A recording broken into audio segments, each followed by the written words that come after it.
예, 안녕하십니까. 충남대학교 법학전문대학원 명예교수 김소영입니다. 지자체는 주민센터 자원봉사자의 금기법상 사용자인가 여부를 판단한 중노의 판정에 대해서 소개를 하도록 하겠습니다. 사안의 개요 및 쟁점 설명드리겠습니다. 이 사건 부당해고 구제 신청인 갑은 2022년 1월 1일부터 이제 지자체 이제 경남 지역에 이제 뭐 편의상 A시라고 하겠습니다. A시 어떤 동해 주민자치회 사무국 간사 그 자원봉사자로 근로하던 중 이제 일정한 비용을 받으면서 일을 했었습니다. 그 피신청인 즉 그 A시로부터 2022년 2월 1일 부당하게 해고를 당하였다고 주장하는 자입니다. 이 A씨는 이 지자체 A씨는 지방자치법에 의해서 관할구역의 자치사무와 법령에 규정된 사무를 처리하는 그 지방자치단체로서 상시 2,400여 명의 근로자 등을 사용하여 지방행정 업무를 운영하고 있습니다. 다음 페이지 넘어가겠습니다. 이제 갑은 그 자원봉사자 갑은 이 A씨가 2022년 2월 1일 자신에게 행한 해고가 부당하다고 하며 이 시를 상대로 해서 2022년 2월 7일 이제 지방노동위원회에 구제를 신청하였는데 그 초심 진호인은 이 2022년 4월 8일 A씨의 근로기준법상 사용자성이 인정되지 않아서 당사자 적격이 없다면서 구제 신청을 기각을 했습니다. 갑은 이에 불복하여 2022년 5월 6일 중노위에 재심을 신청을 하였고 중노위는 초심을 유지하였습니다. 다음 페이지 넘어가겠습니다. 그러니까 중노위는 이 사건 피신청인 즉 그 지방자치단체 A씨는 당사자 적격이 없다. 즉 이 자원봉사자의 근로기준법상 사용자가 아니다. 그렇기 때문에 나머지 뭐 해고의 정당성 여부 등 해고가 존재하는지 여부 등은 더 나아가 살펴볼 필요가 없다고 하면서 이 재심 신청을 기각을 했습니다. 이 A씨는 판정서를 송달받은 후에 그 행정법원에 항소하지 않아서 그 중노위 판정이 확정되었습니다. 당사자의 주장은 다음과 같습니다. 편의상 신청인과 피신청인을 근로자와 사용자로 칭하겠습니다. 이 근로자 갑은 그 주민자치회가 자신에게 실비보상금 명목의 수당만 지급했을 뿐 A씨가 사실상 최저임금 기준으로 월 80시간을 고려해서 임금을 지급하였고 또 A씨는 매일 자신에 대한 근태관리를 하고 또 근무 일지를 제출받았다. 그리고 또한 자신에 대한 해고도 이 지자체인 A씨가 행하였다. 주민자치회가 행한 것이 아니다. 따라서 자신에 대한 근로기준법상 사용자는 이 주민자치회가 아니라 지자체인 A씨라고 주장을 했습니다. 다음 페이지 넘어가겠습니다. 반면에 그 사용자 A씨는 지방자치구현 및 지방발전을 목적으로 하는 그 지방자치 분권 및 지방행정체제 개편에 관한 특별법, 그러니까 이 그 근거 법률이죠. 의 입법 목적 달성을 위해서 주민자치회에 대한 행정적, 재정적 지원을 하고 있는 것에 불과하다. 따라서 이 주민자치회의 자원봉사자, 지금 이 사건의 근로자의 채용에 관여하거나 업무상 지휘감독을 한 적이 없다. 또 그리고 이 수당도 해당 연도 최저임금을 기준으로 월 80시간 이내의 범위에서 이 주민자치회에 재정적 지원을 한 것뿐이다 라고 주장을 했습니다. 그리고 또 그 A씨 또 그 모모동 행정복지센터에서는 그 주민자치회 사무국에 대한 재정적 지원을 하기 위해서 그 최소한의 근거 자료로서 이 자원봉사자에 대한 근무 일지를 제출받았을 뿐이다. 이와 같이 주장을 했습니다. 다음 페이지 넘어가겠습니다. 따라서 이 사건의 주요 쟁점은 이 사건 사용자, 즉 자원봉사자가 사용자라고 주장하는 그 지자체 그 A씨의 당사자 적격 인정 여부. 두 번째, 만약에 이 사건 그 근로자 즉 자원봉사자가 이 A씨가 지자체 A씨가 고용한 근로기준법상 그 근로자성이 인정된다면 해고가 있었는가 및 해고의 정당성 여부입니다. 그러나 그 초심과 재심은 이미 말씀드린 바와 같이 이 사건 부당해고구제 신청의 피신청인 지자체 A씨의 당사자 적격을 인정하지 않았기 때문에 나머지 쟁점은 다루지 않았습니다. 지금까지 설명드린 것이 사안의 개요 및 쟁점입니다. 다음 페이지 넘어가겠습니다. 판정 요지가 상당히 장문인데 제가 요약을 했습니다. 요약한 판정 요지를 살펴보면 일단 이 사건 근로자는 이 사건 주민자치에 의해서 채용되어 근무했다. 그리고 이 사건 사용자 지자체 A씨가 근로자의 채용에, 즉 자원봉사자의 채용에 관여하거나 계약을 체결한 사실이 없다. 그리고 업무 수행 과정에서 이 A씨의 상당한 지휘 감독을 받은 사실이 확인되지 않는다. 또한 A씨의 취업규칙이나 복무규정을 적용받은 사실이 없다. 이러한 여러 가지 점을 볼 때 이 A씨가 지자체인 A씨가 근로기준법상 사용자로 보이지 않기 때문에 당사자 적격이 인정되지 않는다. 이것이 이제 판정 요지의 핵심입니다. 다음 페이지 넘어가겠습니다.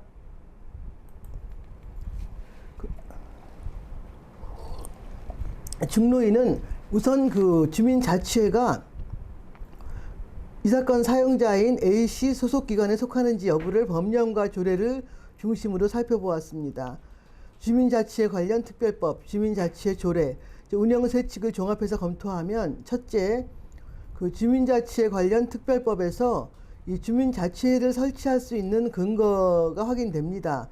거기에 보면 자치단체 업무를 위임 또는 위탁할 수 있다고 해서 주민자치회는 지방자치단체의 소속기관이 아님을 명시하고 있습니다. 주민자치회는 지자체의 소속기관이 아니고 어떤 지자체 업무를 위임 또는 위탁을 받는 것입니다. 주민자치회는 그리고 또 주민자치회의 위원 채용과 관련해서도 조례에 따라 지방자치단체장이 위촉한다고 규정하고 있기 때문에 지자체의 채용 대상이 아님을 분명히 규정하고 있음을 확인할 수 있다. 중노의 판정이 이와 같이 밝히고 있습니다. 다음 페이지 넘어가겠습니다.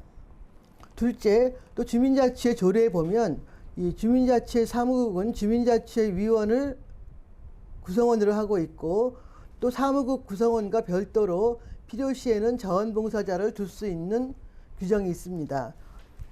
그리고 자치회장은 주민자치회 회장은 주민자치회위원에게 실비 및 수당을 또 자원봉사자에게는 실비를 지급할 수 있는 근거가 이 조례에 규정되어 있습니다. 다음 페이지 넘어가겠습니다. 이 사건 사용자는 이 지자체 소속 근로자로 볼 수 있는 자원봉사자를 지자체 소속 근로자로 볼 수 있는 근거 규정은 달리 확인되지 않는다. 이와 같이 중노의 판정이 밝히고 있습니다. 이제 세 번째, 중노위는 다음과 같이 판정 요지에서 밝히고 있는데 이와 같이 주민자치회 관련 특별법, 주민자치회 조례, 또 운영 세칙에서는 주민자치회에 대한 설치, 업무의 위임 또는 위탁 위임 또는 위탁에 따른 지원 및 감독 등에 대한 규정이 확인될 뿐 이 지자체 A씨가 주민자치회 구성원 또는 자원봉사자를 채용을 해서 이 사건 사용자의 취업규칙, 인사규정 등에 종속되어서 근무를 해야 한다거나 또 이 사건 근로자에게 상당한 지배 또 관리를 할 수 있는 내용은 확인되지 않는다. 따라서 종합적으로 살펴볼 때 이 사건 근로자가 근로기준법에 따른 이 사건 사용자 소속 근로자로 볼 수 있는 근거는 확인되지 않는다. 이와 같이 밝히고 있습니다. 한편 이 사건 근로자가 이 사건 이제 주민자치회 자원봉사자가 본인이 받는 어떤 금액에 대해서 이 근로자가 해당 금품을 직접 자치회장이 아닌 이 지자체 A씨 뭐뭐동 행정복지센터에서 이체를 받았다 하더라도 이는 지급 방법상의 문제에 불과하다. 그리고 또 운영 세칙상 지급 주체가 수당인지 또는 실비인지 여부와 무관하게 이 지급 주체는 주민자치회 자치회장임이 확인된다.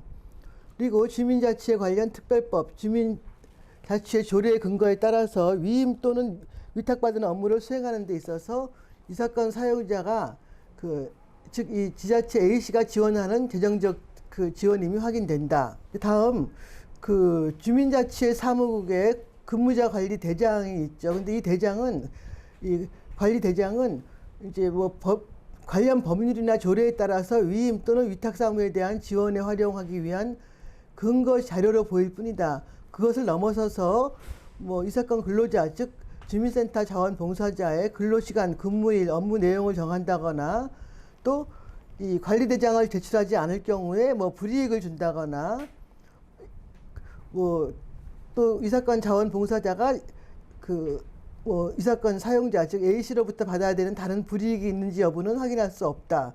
중노의 판정입니다. 다음 페이지 넘어가겠습니다. 이상에서 살펴본 바와 같이 이 사건 사용자 지자체 A씨는 주민자치에 관련 특별법, 주민자치의 조례에 따라서 그 위임 또는 위탁된 업무에 대하여 그 주민자치회의 행정, 재정적 지원을 하고 또 이에 따른 근거 확보를 위해서 주민자치회 사무국 근무자 관리 대장을 요구한 사실이 확인될 뿐이다. 다음 페이지 넘어가겠습니다. 그러니까 중노의 판정의 마지막 이제 그 부분입니다. 그러니까 이 사건 사용자가 즉 지자체 A씨가 관련 법령과 조례상의 위임 또는 위탁 범위를 넘어서 이 사건 근로자 즉 주민자치센터의 자원봉사자로 하여금 그 이 지자체 A씨의 취업규칙을 준수하게 하거나 또 업무 수행 과정에서 구체적이고 직접적인 지휘감독을 받게 지시하거나 또는 뭐 근무 시간과 근무 장소를 정한 후에 이를 구속하거나 또 이를 위반할 때 불이익을 준다거나 하는 등 근로기준법상 그 이 사건 사용자 즉 이 지자체 A씨의 근로자라 볼 수 있는 근거는 역시 미흡하다고 판단된다. 이것이 중노의 판정의 그 이제 결론 부분입니다. 다음 페이지 넘어가겠습니다. 이 사건에 대한 그 평석을 해보겠습니다. 그러니까 중노위는 이제 금년 7월에 내려진 이 대상 판정에서 이 사건 부당해고구제 신청의 피신청인 지자체인 그 A씨 금기법상 사용자로서 당사자 적격이 인정되지 않으므로 신청인 즉 부당해고구제 신청 사건의 신청인이죠. 주민자치의 자원봉사자의 뭐 근로자성이나 해고의 정당성 등 여타의 쟁점에 대해서는 판단하지 않았습니다. 일단 그 사용자로서의 당사자 적격이 인정되어야만 다른 쟁점들을 판단을 하는 것이죠. 그러나 그 사용자 지위의 확정은 결국 근로자성 판단과 관련이 될 수밖에 없기 때문에 이제 이하에서는 그 이 평석에 앞서서 지자체 자원봉사자의 근로자성에 대해서 일단 짚고 넘어가 보겠습니다. 다음 페이지 넘어가겠습니다. 이제 그 자원봉사와 관련해서 노동법적 문제가 이제 심심치 않게 발생을 하고 있습니다. 이제 대법원 판례도 몇 개 있고요. 또 이제 하급심 판례도 있고 또 중노위에도 가끔 이렇게 올라오죠. 근데 자원봉사와 관련해서 노동법적 문제가 발생하는 이유는 이제 그 100% 무보수로 아무것도 받지 않고 자원봉사하는 경우도 있지만 대개는 자원봉사에 대해서 실비를 지급하거나 아니면 실비 이외에 또 노무 제공에 대한 뭐 금전적 대가 내지 보상이 이루어지는 경우에 근로자와의 경계가 모호해진다는 점입니다. 이 자원봉사활동 기본법이라는 것이 있는데 2005년에 제정된 건데 이 자원봉사활동 기본법 3조는 자원봉사활동에 대해서 다음과 같이 그 개념을 정의하고 있습니다. 자원봉사활동이란 개인 또는 단체가 지역사회, 국가 및 인류사회를 위해서 대가 없이 자발적으로 시간과 노력을 제공하는 행위를 말한다. 이와 같이 규정하고 있습니다. 따라서 이 규정으로부터 뭐 자원봉사활동과 대가의 관계에 대한 어떤 그 명확한 개념을 끌어낼 수는 없습니다. 그 전 페이지에서 말씀드린 바와 같이 일반적으로 자원봉사에 대해서는 일체 보상이 이루어지지 않거나 아니면 이제 실비 변상적으로 교통비나 식비가 지급되거나 최소한의 활동 경비죠. 아니면 이제 이와 같은 활동 경비 이외에 그 자원봉사 활동에 대한 금전적 대가나 보상이 이루어지는데 이때에 이 자원봉사자의 근로자성이 다퉈질 수 있습니다. 다음 페이지 넘어가겠습니다. 그동안의 뭐 하급심과 대법원 판례를 보면 자원봉사자의 근로자성에 대한 판례의 태도는 이제 주로 두 가지를 기준으로 이제 판단이 되고 있는데 보수가 근로의 대가인가, 보수의 근로 대상성, 사용자가 지휘 감독을 하는가 이 두 가지를 기준으로 근로자성을 부정하는 입장과 인정하는 입장으로 나뉘어져 있습니다. 학교 배움터 지킴이 또 문화관광 해설사에 대해서는 하급심에서 근로자성을 부인한 적이 있고요. 성남시 판례는 그 좀 이따 설명을 다시 드리겠지만 성남시는 사실상 비정규직인데 사실상 자원봉사자가 아닌데 자원봉사자라는 이름을 씌워서 채용을 하고 이제 업무상 지휘감독을 상당한 지휘감독을 하고 그랬기 때문에 지금 우리가 다루는 이 사건에서의 자원봉사자하고는 그 성격이 다릅니다. 어쨌든 이름은 자원봉사자이기 때문에 대법원은 성남시 주민자치센터 자원봉사자 사례 또 그리고 성남시 관리직 자원봉사자 사례 2019년, 2020년 판례에서 이 주민자치센터 자원봉사자에 대해서 근로자성을 인정을 했습니다. 그러나 이 성남시 경우에는 성남시가 뽑아서 상당한 지휘감독을 하면서 임금을 지급했기 때문에 이름만 자원봉사자라고 생각이 됩니다. 다음 페이지 넘어가겠습니다. 이 부분은 설명은 드리지 않겠습니다. 왜냐하면 제가 이제 그 노사공 TV에서 계속 그 전문가 특강 판례 평석 대법원 판례 및 중노의 판정 내 평석을 하면서 이 근로자성 판단에 대한 이 핵심 판례를 계속 설명을 드렸고 또 저희 노사공 TV의 구독자들이 대부분 공인노무사나 변호사분들이기 때문에 이 판례는 계속 반복해서 설명을 드리기 때문에 물론 이제 그냥 이 다른 유튜브 대담 프로 보듯이 이제 스마트폰으로 이제 그렇게 보시는 이제 분들도 계시지만 역시 대상을 전문가로 하고 있기 때문에 2006년 판례 여러분들 다 아실 겁니다. 이 판례는 설명하지 않고 넘어가겠습니다. 이 페이지도 역시 2006년 대표 판례죠. 근로자성 판단 기준에 대한 이 대표 판례를 소개한 것입니다. 흐름이 끊기지 않기 위해서 소개했을 뿐입니다. 예. 다음 페이지 넘어가겠습니다. 이러한 대법원 판례, 근로자성을 판단하는 대법원 판례의 판단 기준에 비춰볼 때 이 사건에서의 주민자치의 자원봉사자 갑은 즉 경남 소재 A시의 이 주민자치의 사무국장 자원봉사자 갑은 비록 자원봉사의 형태로 근무했지만 임금을 목적으로 종속적인 관계에서 이제 근로를 제공했다고 판단이 됩니다. 중노위는 이 부분을 판단하지 않았으나 이제 저의 판단과 평석입니다.